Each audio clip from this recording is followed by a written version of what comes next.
എല്ലാവർക്കും നമസ്കാരം.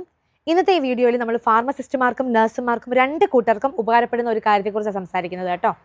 ഈ മാർച്ചും ഏപ്രിലും ഒക്കെ ആയിട്ട് ആഫ്രായുടെ അതായത് ഓസ്ട്രേലിയൻ ഹെൽത്ത് പ്രാക്ടീഷണർ റെഗുലേഷൻ ഏജൻസിയുടെ കുറേ അപ്ഡേറ്റ്സ് വന്നതുകൊണ്ടാണ് അതിനെപ്പറ്റി തന്നെ ഞാൻ കഴിഞ്ഞ വീഡിയോയിലും ഈ വീഡിയോയിലും ഒക്കെ സംസാരിക്കാൻ ആഗ്രഹിക്കുന്നത്.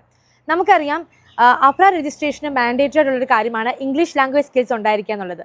അതായത് ഏതെങ്കിലും ഒരു ഇംഗ്ലീഷ് ലാംഗ്വേജ് എക്സാം നമ്മൾ ക്ലിയർ ചെയ്യണം. മെയിനായിട്ടും ആൾക്കാർ അറ്റൻഡ് ചെയ്യുന്ന എക്സാമാണ് IELTS, OET, PT പോലുള്ള എക്സാംസ്.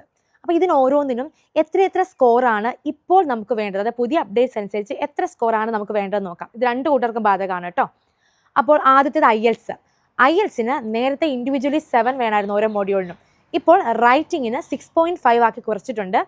പിന്നെ ഓവറോൾ നമുക്ക് സ്കോർ 7 മാൻഡേറ്ററി ആണ് കേട്ടോ. ഇനി 2 ടെസ്റ്റ് സിറ്റിങ്ങിൻ്റെ സ്കോർ നമുക്ക് ക്ലബ് ചെയ്യാൻ പറ്റും. പക്ഷേ ക്ലബ് ചെയ്യുമ്പോൾ നിങ്ങൾ ഓർക്കേണ്ടത് ഓരോ ടെസ്റ്റ് സിറ്റിങ്ങിനും ഓവറോൾ സ്കോർ 7 ഉണ്ടായിരിക്കണം. ഒരു മോഡ്യൂളിന് പോലും 6.5 താഴെ പോകാനും പാടില്ല. ഇനി PTക്ക് നേരത്തെ 65 ആയിരുന്നു ഓരോ മോഡ്യൂളിനും വേണ്ടിയിരുന്നത്.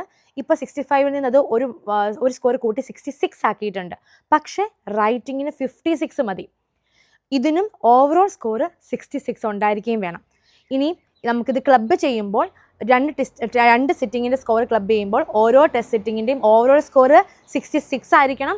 അതുപോലെ ഒരു മോഡ്യൂളിന് പോലും 56ന് താഴെ പോകാനും പാടില്ല. ഇനി അവസാനത്തേത് നമ്മുടെ OETക്ക് നേരത്തെ ഓരോ മോഡ്യൂൾസിനും ഇൻഡിവിജ്വലി B ഗ്രേഡ് ഉണ്ടായിരിക്കണം. നേരത്തെ അങ്ങനെ ആയിരുന്നു. ഇപ്പോൾ ആ റൈറ്റിങ്ങിന് C+ ആക്കിയിട്ടുണ്ട്. ബാക്കി മോഡ്യൂൾസിനൊക്കെ നമുക്ക് B വേണം. അതുപോലെ തന്നെ ക്ലബ്ബ് ചെയ്യുമ്പോൾ ഒരു മോഡ്യൂൾസിന് ഒരു കമ്പോണൻറ്റ് പോലും C+ൽ താഴെ ആവാനും പാടില്ല. അപ്പം ഇതാണ് പുതിയ നമ്മുടെ അപ്ഡേറ്റ്സ് അനുസരിച്ച് വന്നിട്ടുള്ള ഇംഗ്ലീഷ് എക്സാം റിക്വയർമെൻറ്റ്. അപ്പോൾ ഈ സ്കോർ ഉണ്ടെന്നുണ്ടെങ്കിൽ നമുക്ക് രജിസ്ട്രേഷന് സാധ്യമാണ്. അപ്പോൾ ഇതുപോലുള്ള വീഡിയോസ് കാണാൻ വേണ്ടിയിട്ട് നിങ്ങൾ ഈ പേജ് ഫോളോ ചെയ്യണം.